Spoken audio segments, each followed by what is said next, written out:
There was an evil entity in the house. You are about to see real people I was terrified beyond belief. reliving horrifying paranormal encounters for the first time. I truly felt it was like living in hell. Felt like I wasn't alone. Literally grabbed me and spun and then bang up on the wall. When ghosts are invited into their lives, I buried this for nearly 30 years. be prepared to be afraid.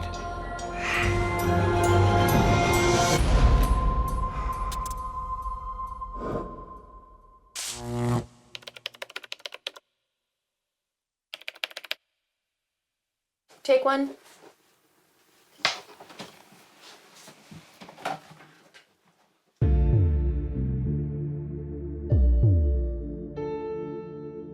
In 1988, I was living with my husband and my 1- and 2-year-old daughters. We had just left a small basement apartment, so we were pretty excited to be able to move into a 3-bedroom split-level house. It was kind of like a dream come true at the time. The young family was just settling into their new life when Kat was contacted by someone she hadn't heard from in over a year. Maria was a friend of mine, just out of the blue, and there was no call displayed, and the phone rang, and I answered it, and it was her.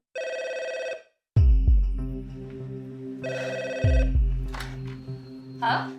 There was this hysterical person on the other end saying, "I need your help." And what really got me was when she said, "They're gonna kill us."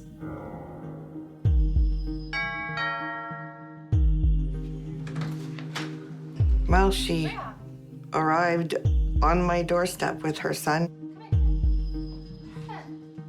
She was a mess. She was disheveled. She was pale. And immediately she's going, "I know you don't know me that well, but I always trusted you, and I knew that you would help me." So I let her in. She began to open up to me about what had been happening. Maria and Kat sat down to catch up on the past 12 months, but every word that came out of Maria's mouth, Kat found horrifying. She said, "My husband joined a cult." When Maria got pregnant, her husband made an appalling confession. Halfway through the pregnancy, he said, "We have to leave here. I've done something really bad. We have to go." She said, when I had an ultrasound and found out I was having a boy, he promised that boy to the cult as a sacrifice. It took me a while to even process what was being said to me. Maria told Kat she was scared but didn't really believe she or her baby were in danger. All that changed at her husband's birthday party 8 months earlier, just after the baby had been born. They had had a birthday party. And then she said, "I remember hearing my sister screaming, and I'm realizing I'm drugged. He's drugged us." She said, "There were these people in my apartment." And she said, "I remember robes. I remember these black robes. And there was a fight, a physical altercation." She told me, "I get up. Finally, I can walk, but I'm still really dopey." And she goes, "There's this knife in my kitchen sink, covered in blood." She goes, "And I don't know why, I just started washing this knife." She goes, "And then I look over, and my husband's in this industrial garbage bag, and I can see his arm is over his head, hanging out of the garbage bag. His throat had been cut from ear to ear, nearly decapitated him." And she said, "I made it back to the couch and passed out." When she woke up, that garbage bag was gone. He was gone. And they found him in a field across from the apartment. She said, people at the funeral home, they're all trying to say, "Well, he committed suicide." No, he didn't. Maria's brutal tale did not finish with her husband's death. It was just the beginning. She began to tell me that shortly after the funeral, and actually someone called during the funeral and told her, it's not over. We're owed. That baby is ours. He was promised to us and we want him. And I said, what have you involved me in? Despite her reservations, Kat felt she had no other option but to invite Maria and her son to move in. It would turn out to be the worst decision of her life. Had no clue what was being brought or entering my life or my husband's life, or most importantly, the lives of my children. Usually people, when they get into the occult, there are attachments that will attach themselves to those individuals. And that individual spirit can move and manifest to another individual. Because you have to remember, there's a different level of energy that's playing here, a different mindset that's playing here. And the mindset that I want to take over, the mindset that I want to empower, the mindset that I want to control. And they'll take that opportunity and they'll cause havoc with that person.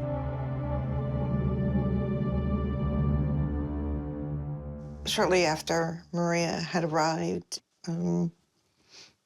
really some strange things had started happening. I would put the children's toys away before bed. My husband would get up in the morning and the toys would be all out of the chest.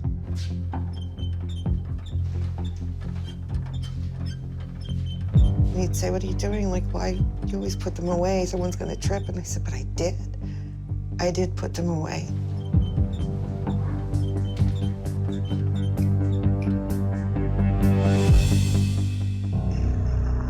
Life had been completely normal before Maria arrived. Kat now became convinced the strange events were linked to her friend. She feared that by taking Maria in, she had also invited in the spirit of Maria's dead husband. I had hung pictures that I liked. Some of them were very old pictures, I should tell you, so I loved them.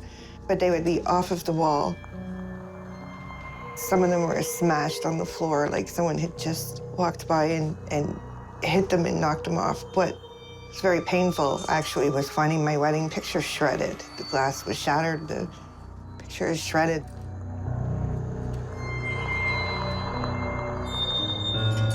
It was the last straw. Reluctantly, Kat told Maria she had to leave. But any hopes that the weird events would stop were soon dashed, in brutal fashion. The smell arrived in my house.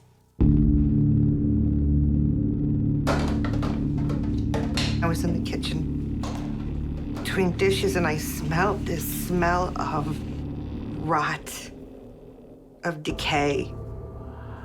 And all of a sudden, and I could feel my feet being pulled apart. This thing was going to have me.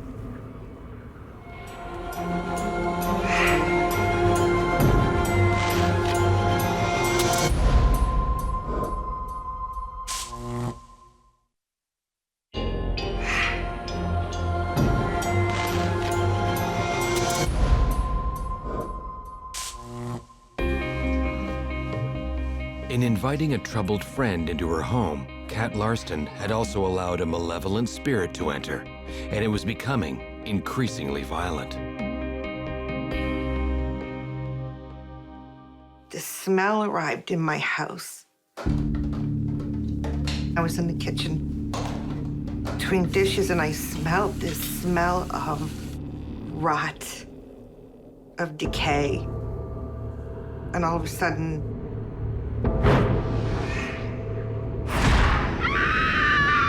I felt something against me. I couldn't move. And I could feel my feet being pulled apart. This thing was going to have me. I was trying to call for help. and I couldn't move.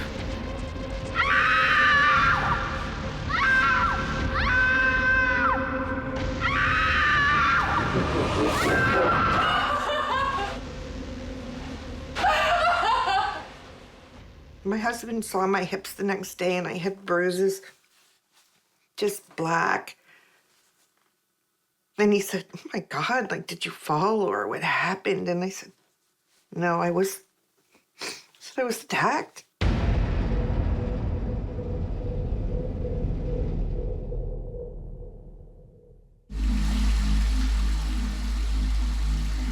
I just want to go have a bath. I just want to bathe. But for Kat, nowhere was safe.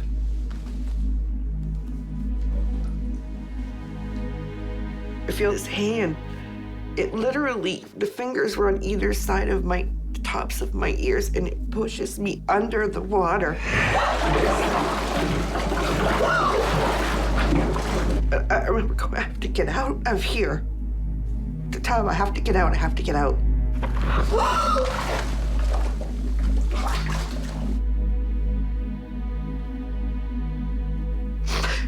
I'm gonna die. I'm gonna die here.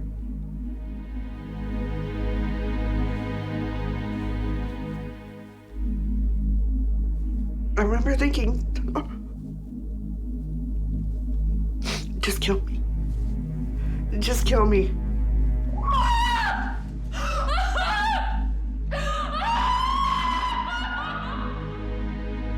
The attack stopped as suddenly as it started. Having just survived one of the most terrifying experiences of her life, Kat tried to block it out of her mind and move on. Hey, Sarge, we got another one here. Another one what here? Several nights later, I had put my children to bed, and I'm trying to watch TV, but I'm thinking about what happened.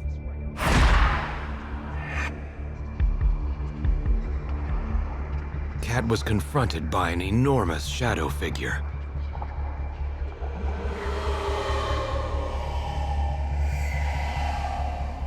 It literally filled the entire door. Black. This thing was massive. And I'm thinking, oh my God, because I could smell the rot, and it just charged at me.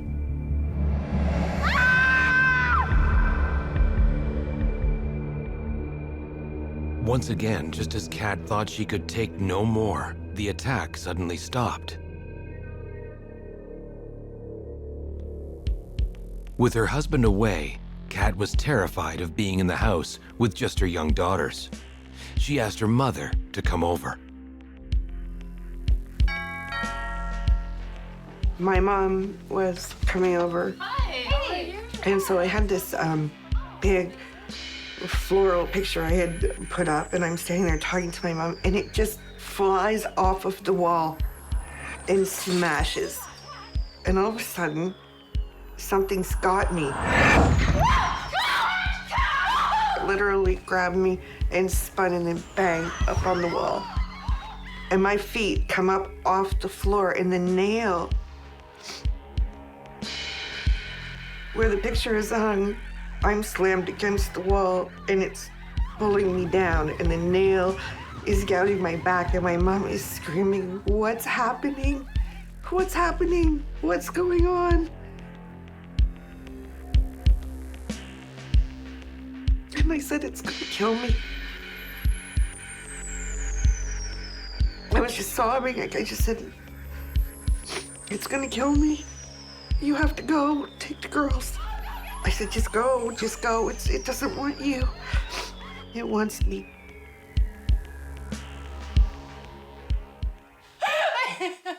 And I called my husband at work, and I said, I'm done. I can't stay here. I can't live here anymore. I can't do this. I packed up my kids as much as I could grab in a quick amount of time, and myself, and I left. I went to my mom's.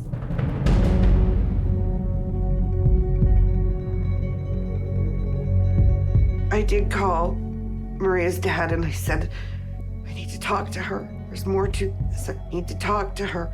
And her dad goes, so, this is it.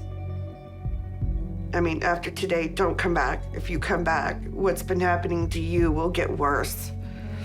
When that individual finds out the person it came from, where the initial entry point came in their lives, when they confront that person, they're technically confronting the entity at the same time because that attachment is feeding off them.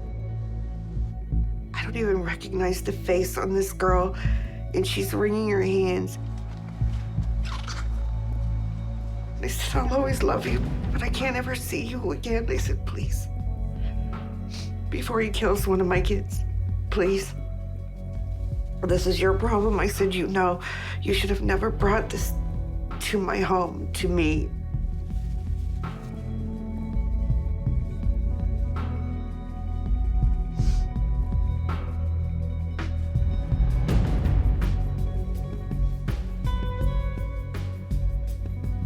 And I'm thinking maybe it was just a warning to me. Maybe it's over. It was over for Kat. After seeing Maria that final time, the attack stopped, and Kat's family went on to live a normal life. I buried this for nearly 30 years. We don't even talk about it, my husband and I. He was really afraid that I might trigger something by talking to you.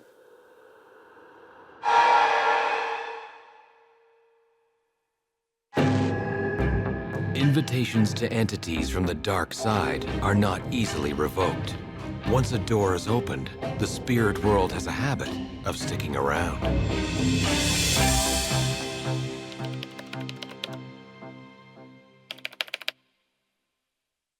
Story 19, take 1, marker.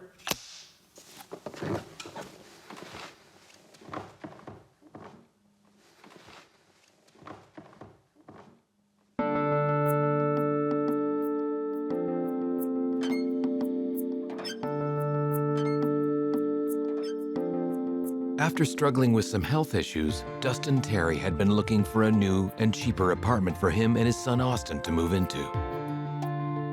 What attracted me to the building was the location. It was listed and it was fairly cheap in the paper, so I decided to call and check on it. The building looked like your older classic brick building with the old iron gate. It still had the old wood that used to be the outside of the siding. It's kind of like stepping back in history almost. I did not take my son with me to see the place at all. He actually just kind of got a surprise one day. He thought it was cool because it was so close to Grandma, my mom. Yeah, it's less than a 5-minute walk for him in a nice area. I was hoping in this new place for a fresh start, basically.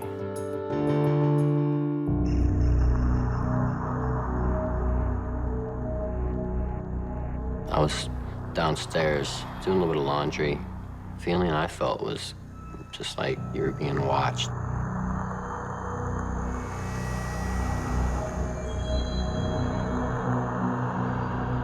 I just blew it off as no big thing.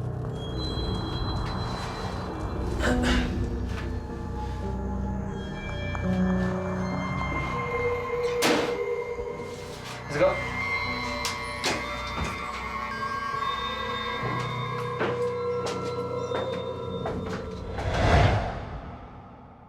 I know there's something there. As to what, I don't know.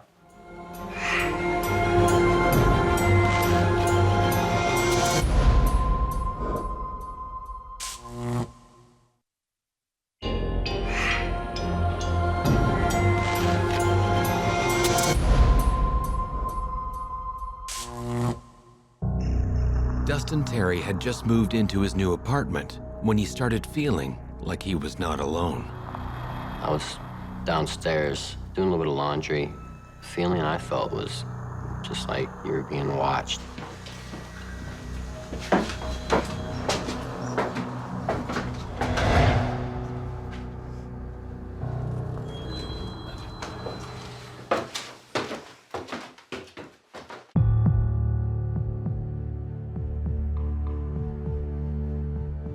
I was actually in the back part of my house. I was folding my clothes, and it sounded like someone opened my door and started walking into my house.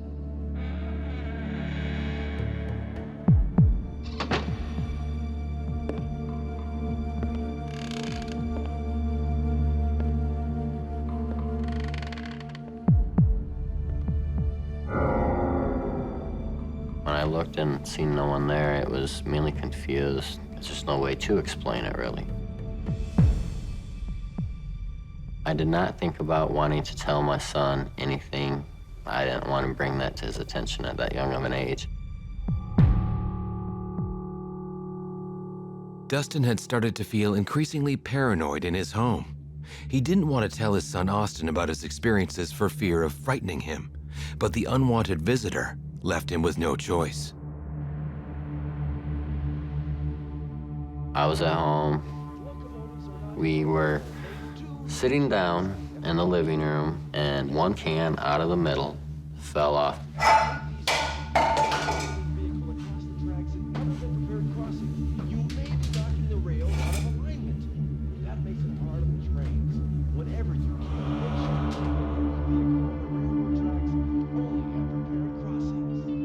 And I'm like, okay, it's nothing. Nothing at all. I pick it up, put it back up there, start watching TV, and within 15 minutes again, the same can that I just picked off the floor falls down again.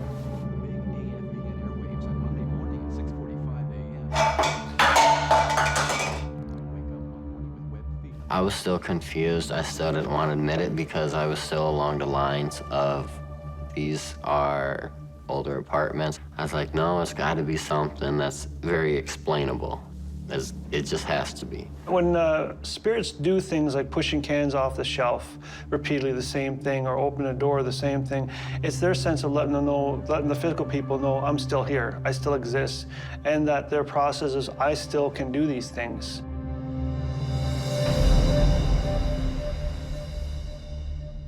Dustin put the events out of his mind and tried to get on with his life. His girlfriend of 6 months started staying over at his apartment. My girlfriend would come over, usually once a weekend. I was watching TV. She said that someone just walked in and someone just touched me on my back. Someone grabbed me in the shower. Somebody grabbed me. There's nothing in there. Go look in the wardrobe. So now it's starting to get physical, and now I know I have a major problem on my hands. Worried about a possible intruder, Dustin started searching the rest of the apartment.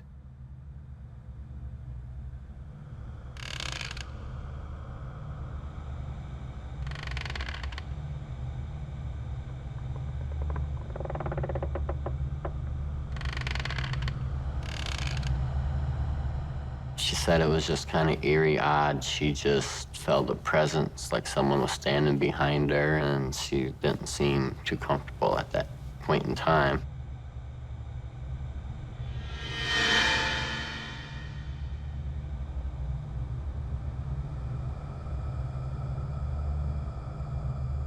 I know there's something there. As to what, I don't know.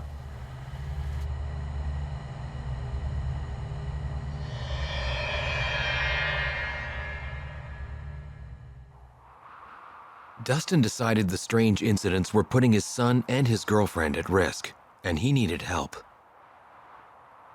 I needed to look for someone to come in and do something. So I called in a priest from the Catholic Church in St. Joe.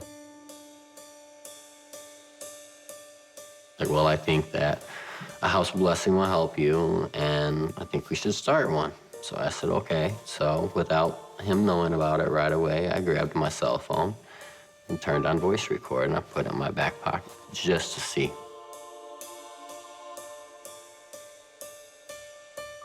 He starts with a couple of prayers, and he's reading from the scriptures as he walks through, and he does the holy water routine in every room. We get back towards the back area, and I noticed when he got back there, he was a little bit hesitant. I kind of monitored when they did leave, that they were still pretty much looking around quite a bit. It wasn't like I had his 100% attention. It's like something else had his attention on the side.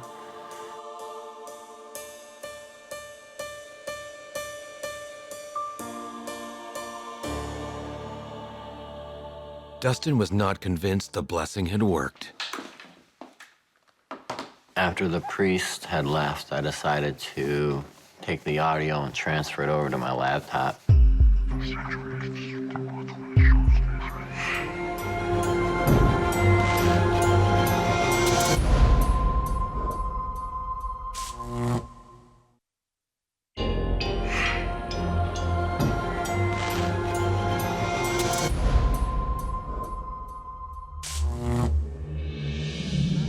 Dustin Terry and his young son, Austin, had moved into a new apartment, but so far, it had not been a happy home.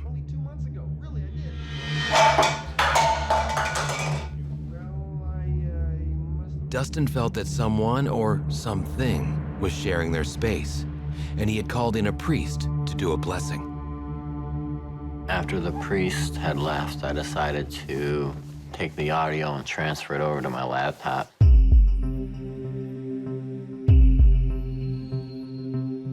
When the priest was talking, it was pretty quiet. You didn't hear anything, but whenever the priest would seem to want to start talking from the scriptures or do any kind of a blessing, when he would stop, there's this very specific tss, tss, tss, tss, tss, and when he starts, it stops. And the minute he stops, it starts back up again. In the name of the Father.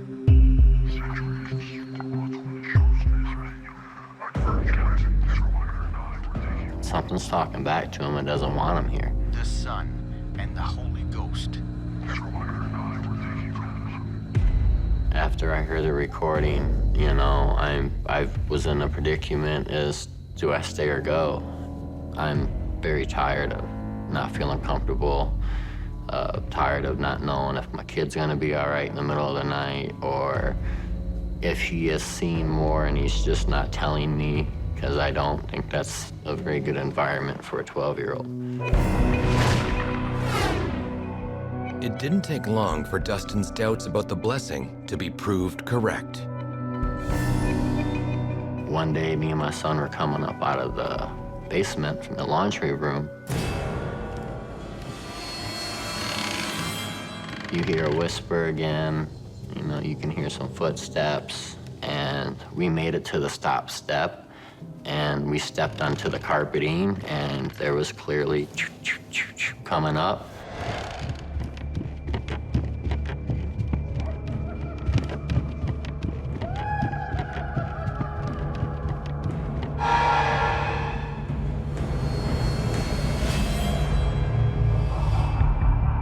I didn't want to tell him anything. I just said, let's go.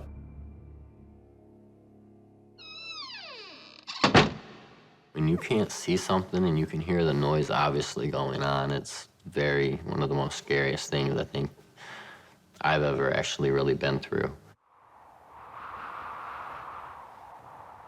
After the footsteps and everything going on, I knew I needed to look for someone to come in and do something.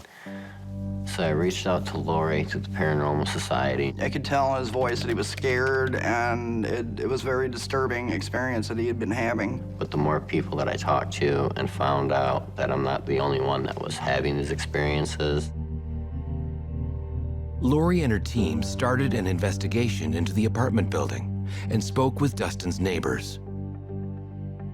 A lot of these older buildings, like the one Dustin lives in, were motels, and they were converted into nowadays apartments. So whatever happened in the motels, you're going to get what is called residual entities that are still there. You're going to get residual feelings, emotions in the building, and it's like glued to a wall. A lot of people who cross over are afraid to cross over, and they'll stay here. They'll stay with that opportunity in order to fulfill that sensation that they're still alive somehow. I had heard other stories from other people in the building. I figured back in the 1930s and 40s, somebody had opened a portal in there via a Ouija board and brought this thing through it, and they did not close off the Ouija board. And now these poor people that are in Dustin's building, not only him, have to deal with this. When I first moved in and had these suspicions, I didn't think it'd get this bad, but as it progressed, it got worse and worse. Things like these are tied to the property. It's hard to get rid of. My best suggestion to Dustin was move when it was financially possible for him to do so, because it'll just stay with the property. The following night, things got even worse. It was well after midnight. I decided to go to bed early. My girlfriend's gonna stay up, and she said she gets the weird feeling of someone standing over you, being watched. She kind of glances over a little bit, and she says standing behind the curtains is a black mass that's standing there. And she looks down and she sees dress shoes. That was about the last time she stayed the night. That manipulation of energy is all fear-based, and the more fear that that entity can create, the better it is at chancing of it surviving. It makes me wonder, you know, what is it doing at nighttime when I'm sleeping in bed? Is it standing there watching me? If you're scared, that's energy for them. They take that energy and they feed off of it and they grow on it and they create more havoc.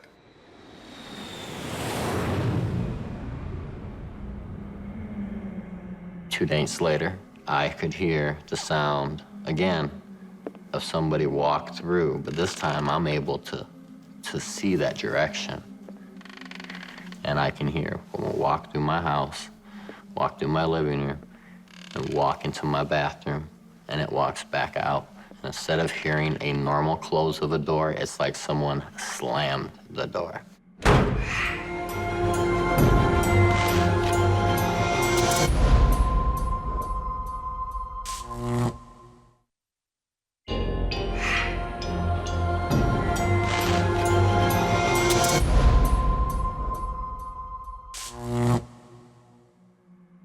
Previous occupants of Dustin Terry's home had opened a portal to the spirit world and invited evil into his apartment block. Now he had to deal with the terrifying consequences. I can hear someone walk through my house, walk through my living room, and walk into my bathroom, and it walks back out. And instead of hearing a normal close of a door, it's like someone slammed the door.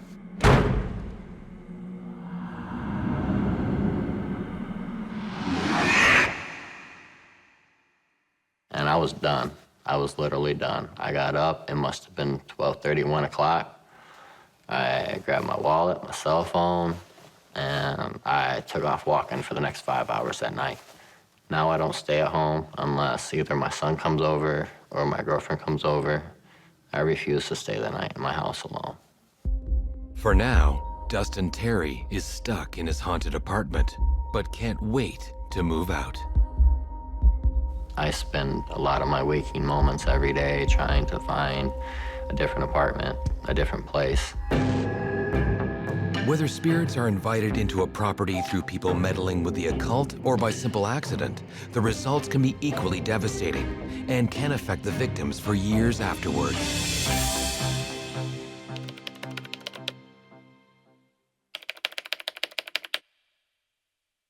Story 9A, take 1.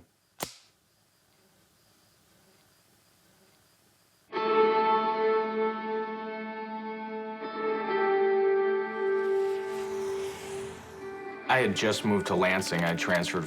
For work, I transferred from our Detroit office. Nathan was my boss, and we just clicked very well. We started dating just a couple months after we met. A month later, I ended up pregnant. Surprise! He ended up very quickly moving out to Lansing with me.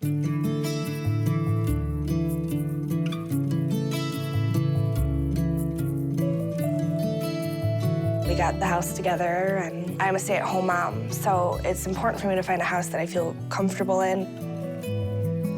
The house was cute, small house. 4 bedrooms, perfect for myself, Nathan, and, Adam, who's 1. He liked the house because he had the room to run around, and, he had a pretty good sized yard for him.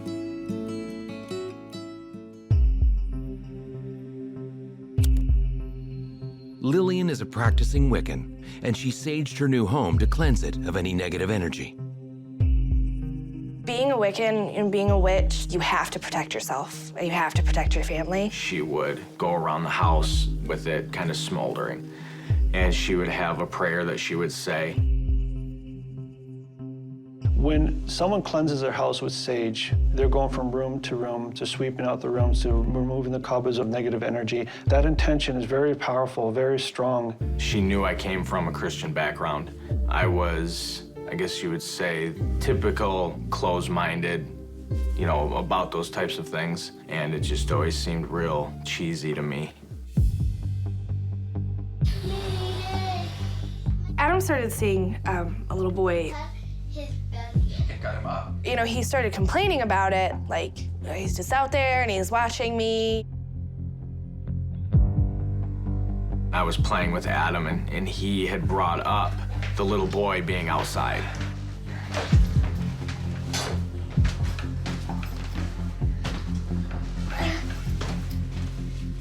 I knew it wasn't a little boy because our neighbors didn't have little boy children, and our house was kind of far off of the road, so there was really no way.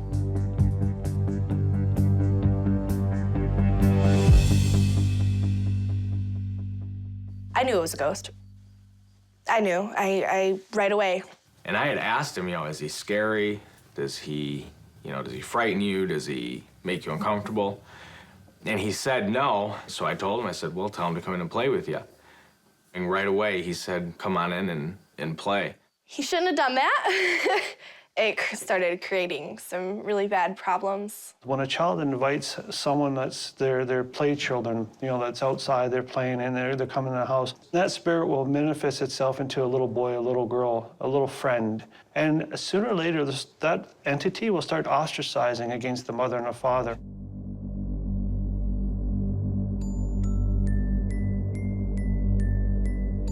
We would play music for Adam when he was going to sleep, and it was always on really soft, and it was up on the dresser where he couldn't reach the iPod and the little radio it was connected to.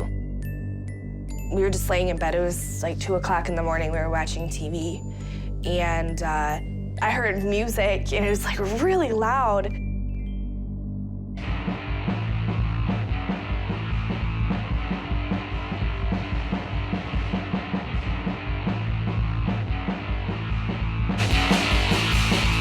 We had a certain playlist for him, and it would jump off of the playlist into the song, into the artists, go down to a specific artist and play a certain song.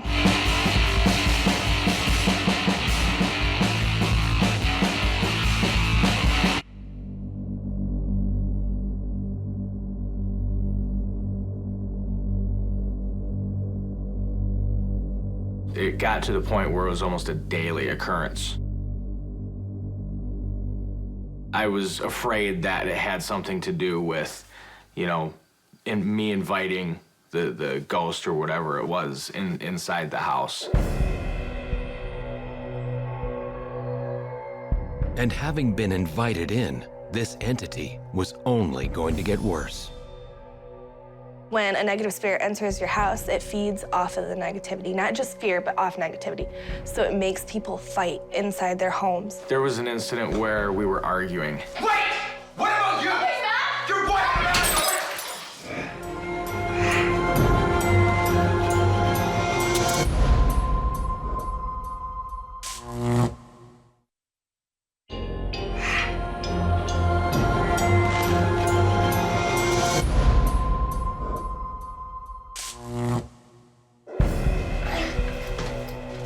Nathan Tegardine had inadvertently invited a ghost child into his family's home.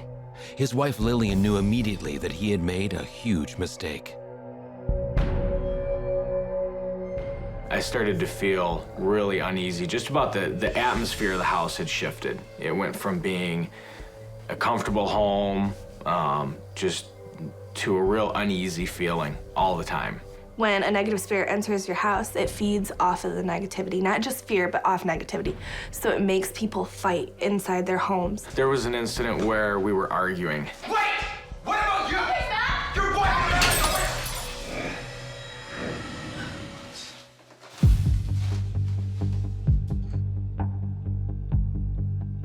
It's just something that, again, you can't explain. There was nobody in that direction where the mirror even came from, and neither of us owned that mirror. I had never even seen it before, and I had no clue where it came from. She didn't know where it came from. It wasn't anything good. When spirits apport things, they take things from their timeline and they manifest it into this world. There is objects that they can manifest, like spoons from 1912, forks from shoes to different objects, to let you know that they have the ability to move those objects. What do you do in a situation like that?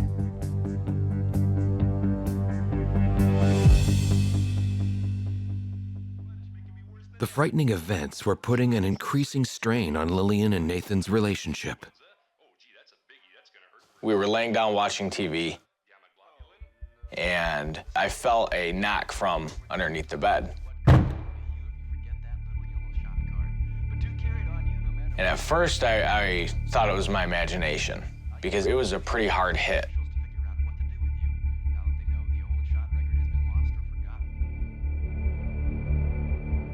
At the very end of the bed, she looked down and saw. It had no eyebrows, and his eyes were just completely black, and it's just staring at me. I knew it wasn't good.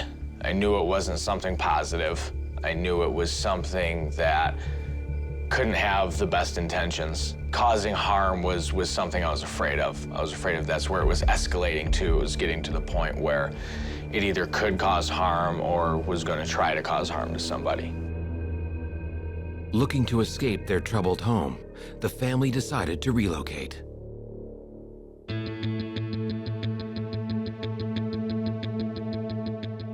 So we ended up moving into a house in Eaton Rapids with another addition to our family, our second son, Caden. It was beautiful.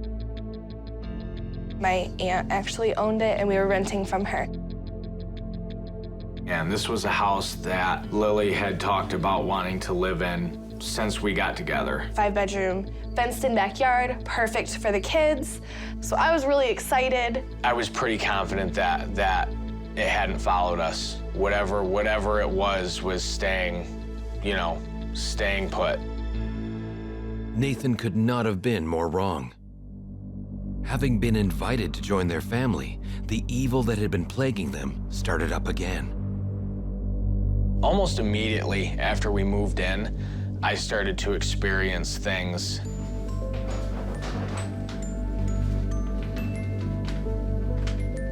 We wanted our younger son, closest to us. His bedroom was right across from ours on the upper level.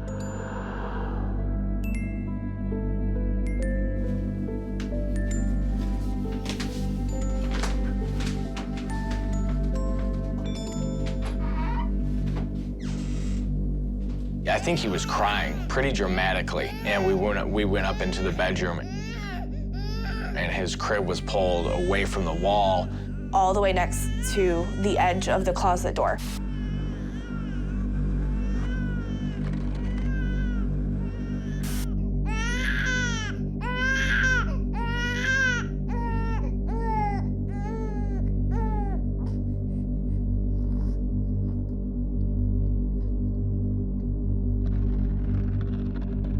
And it didn't matter where I put his crib in the room, it would be dragged towards the closet door.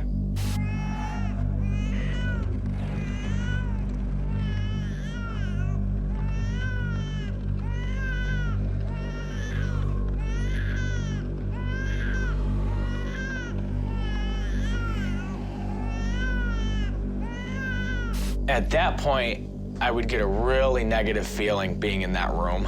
and I wanted to get out of there. Fearing for the safety of their new baby, Lillian and Nathan decided enough was enough and moved house again.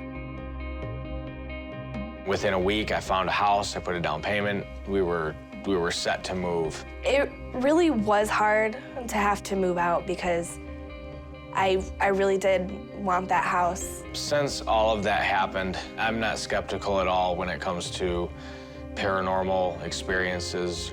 When it comes down to it, Nathan's mental well-being is more important than my comfort. I was very happy to be away from such a negative feeling. Nathan has learned his lesson not to mess around with the spirit world, and so far, their new home has been paranormal-free.